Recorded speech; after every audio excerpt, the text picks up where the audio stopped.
Usai pelaksanaan debat terakhir Pilgub Sumsel 2024, tahapan selanjutnya KPU Sumatera Selatan akan mendistribusikan logistik surat suara untuk seluruh kabupaten kota yang dimulai dari tanggal 23 November.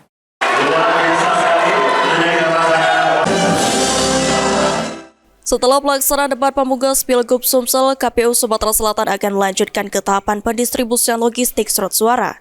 Ketua KPU Sumatera Selatan Andika Pranata-Jaya mengatakan, setelah debat terakhir KPU Sumatera Selatan berfokus pada distribusi logistik surat suara ke seluruh kecamatan di 17 kabupaten kota se-Sumatera Selatan pada tanggal 23 November 2024. Kecamatan terjauh dan wilayah perairan saat ini sudah mulai berjalan dan dipastikan pada tanggal 26 November seluruh surat suara telah sampai di TPS. Pada tanggal 27 November, masyarakat diimbau untuk datang ke TPS guna menyalurkan hak suaranya.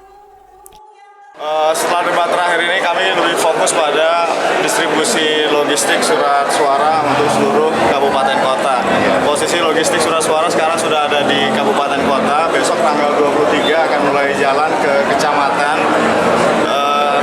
Kecamatan terjauh sudah mulai berjalan, daerah perairan sudah mulai jalan. Kami pastikan tanggal 26 November 2024 seluruh surat suara sudah kelengkapan di TPS itu sudah sampai di TPS tanggal 27 November.